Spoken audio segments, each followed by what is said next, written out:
ይሄ ተጫዋቾች ህይወት ያዳኑበት ጊዜ ነው።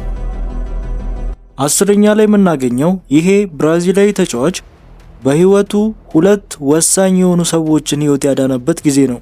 ሪያን እና እርጉዝ ሚስቱ ለኖርማል የሆስፒታል ቼክአፕ ወደ ሆስፒታል እየሄዱ ነበረ። ነገር ግን ያላሰቡት ነገር ይፈጠራል። በዛም ጊዜ እርግዝናዋ ይመጣል፣ ውሃዋም ይፈሳል። እነሱም ግራ ይገባቸዋል።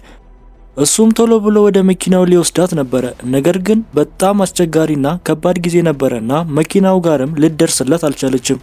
እሱም እዛ ደረጃ ላይ ያስቀምጣትና በህይወቱ አስቦትም አደርገዋለሁም ብሎ ያላሰበውን ነገር ማድረግ ይጀምራል። ከደቂቃዎችም በኋላ የልጅየው ጭንቅላት መውጣት ይጀምራል። እሱም እዛው ልጁን በራሱ እጅ ያስወልዳል። ሁለት ጓደኞቹም ፎጣ ይዘው ይመጣሉ። እነሱም ለቼክአፕ መኪና ውስጥ ገብተው አቅራቢያቸው ባለው ሆስፒታል ይሄዳሉ። ሆስፒታሉም ሲደርሱ ሁሉም ነገር መልካም እንደሆነ ይነገራቸዋል። ሪያን ሚስቱን ብቻ አይደለም ያዋልደው፣ የሚስቱንም የአዲሱ ልጁንም ህይወት ነው ያዳነው። ይሄ ግን ኳስ ተጫዋቾች በህይወታቸው የሰው ህይወት ካዳኑት አንደኛው ነበር። እጅግ ከባድና አደገኛ ወደ ሆኑት ከመሄዳችን በፊት 9ኛ ላይ የቀድሞ የሪያል ማድሪድ ተጫዋችን እናገኛለን። እሱም በህይወቱ አይቷቸው የማያውቁ ሰዎችን ወንዝ ውስጥ ከመስመጥ ያድናል። ሰርጂዮ አሪባና ፍቅረኛው እጅግ ጸጥ ባለና በተዋበ ደሴት ላይ ጊዜያቸውን እያሳለፉ ነበር። በዚህ ቦታ ላይም ነገሮች መጥፎ ይሆናሉ ተብሎ አይታሰብም ነበር። ነገር ግን የተፈጠረው ነገር የህይወትና የሞት ጉዳይ ይሆናል። እሱም ከፍቅረኛው ጋር ጊዜ እያሳለፈ እያለ ከባህሩ ውስጥ እርዱኝ እርዱኝ የሚል ድምጽ ይሰማል።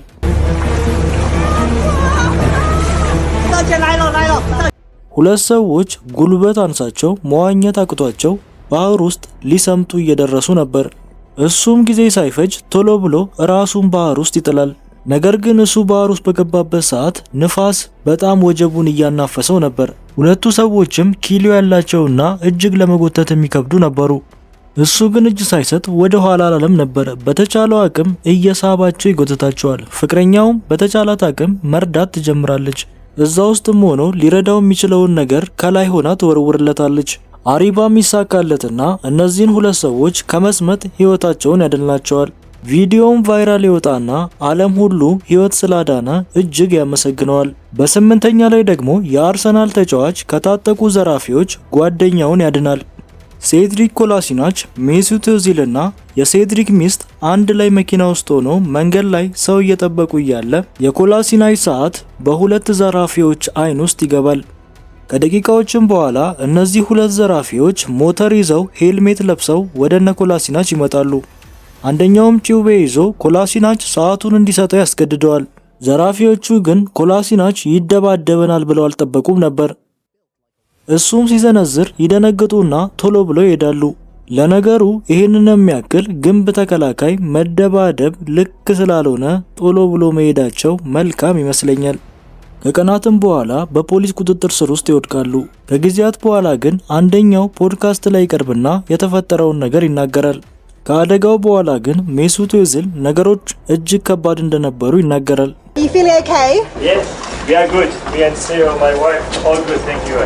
ጥሩነቱ ማንም አልተጎዳም።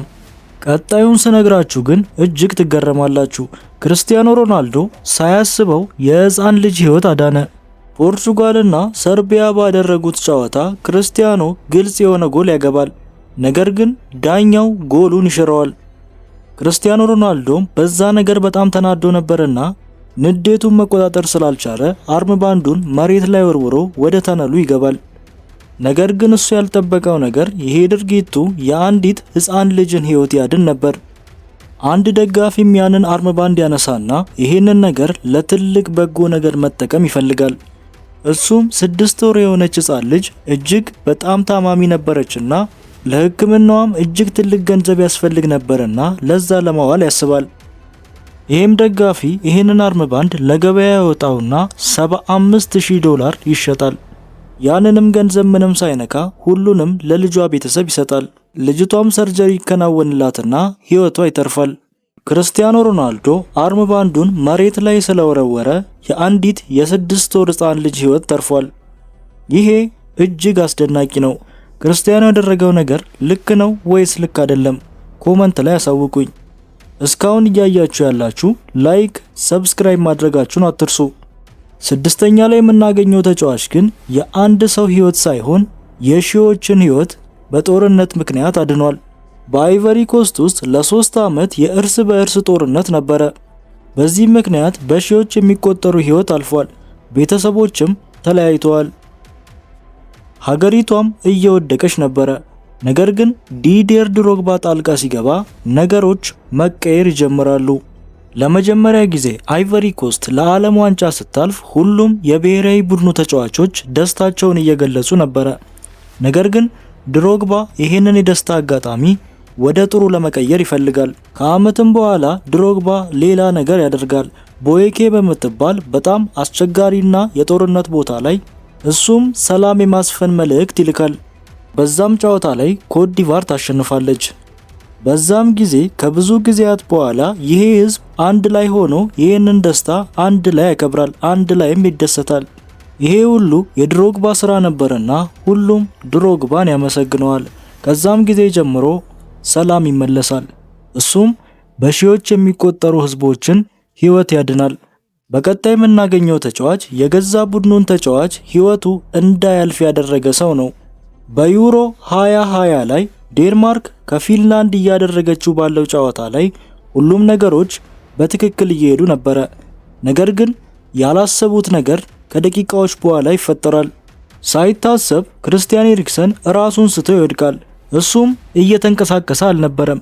ነገር ግን ሳይመን ኬር ወደ እሱ ይሮጥና ቶሎ ብሎ ምላሱን እንዳልዋጠና ጉሮሮ እንዳልተዘጋ ቼክ ያደርጋል።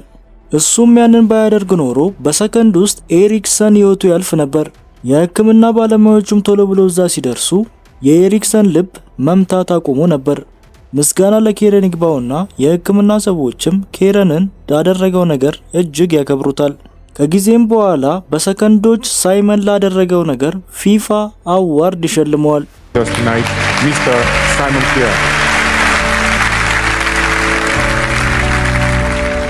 በቀጣይ የምናገኘው ተጫዋች ግን ካለው ባህሪ አንጻር የሰው ህይወትን ያድናል ብለን ማንጠብቀው ሰው ነው። ሉዊስ ሱዋሬዝ በሜዳ ላይ አስቀያሚ ባህሪ እንዳለው ነው የምናውቀው። ነገር ግን ሁሉም ሰው ማያውቀው ነገር ሉዊስ ሱዋሬዝ በሆነ ጊዜ ላይ የሰው ህይወት አድኖ ነበር። የ49 ዓመት ሽማግሌ ገመድ ይዞ ዛፍ ላይ ከፍ ያለ ቦታ ይወጣል። እሱም ህይወቱን ለማጥፋት እየዛተ ነበር። ሱዋሬዝ እና ሚስቱም እዛ ቅርብ ነበሩና ምን እየተፈጠረ እንደሆነ ለማየት ይሄዳሉ። ሱዋሬዝም ከህብረተሰብ ሰራተኞች ጋር በመሆን ሰውየውን ለረጅም ሰዓት ማናገር ይጀምራል። እሱም ህይወቱን እንዳያጠፋ በማድረግ ከሰዓታት በኋላ ሰውየው ከዛፉ ላይ ወርዷል። በሶስተኛ ላይ የምናገኛት ተጫዋች እናቷን ለማዳን 70% የሚሆን ጉበቷን ለእናቷ ሰጥታለች። ካምሪን ዲክሰን ያደገችው መላው ቤተሰቧ የኩላሊት ችግር እንዳለበት እያወቀች ነበር።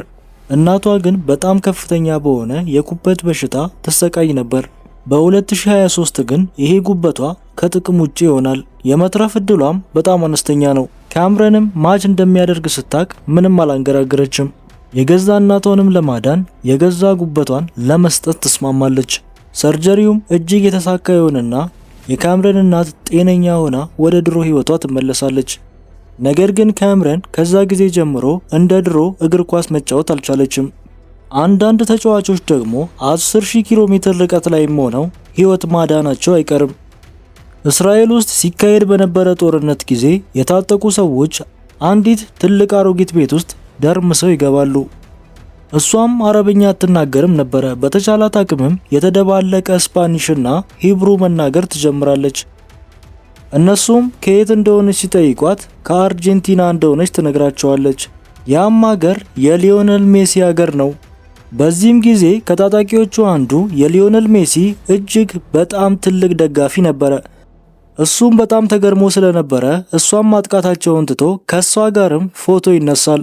ሴትዮዋም ከዛ ቀን በኋላ ባደረገችው ኢንተርቪው ህይወቷ የተረፈው በታዋቂው ተጫዋች በሊዮኔል ሜሲ ምክንያት እንደሆነ ትናገራለች።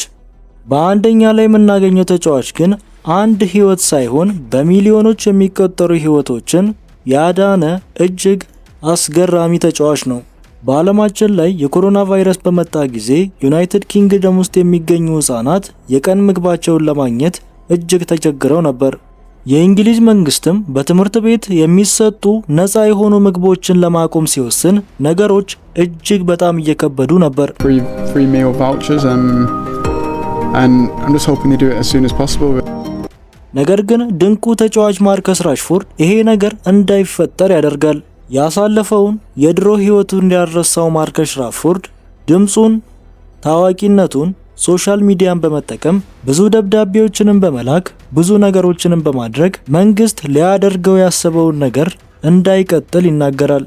በማርከስ ራሽፎርድ አማካኝነት መንግስት ሊያቆመው የነበረውን የምግብ ድጎማ ድጋሚ አስቦ ነገሮችን ማስቀጠል ይጀምራል። እሱም ብቻ አልነበረም። ማርከስ ራሽፎርድ ብዙ ገንዘቦችንም በማሰባሰብ ሌሎች ቤተሰቦችም በጠረጴዛቸው ምግብ እንዲያገኙ አድርጓል።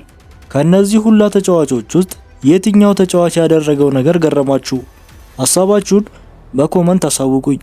ላይክ፣ ሰብስክራይብ ማድረግ አይረሳ። To have that title, hopefully it inspires more people to do good things.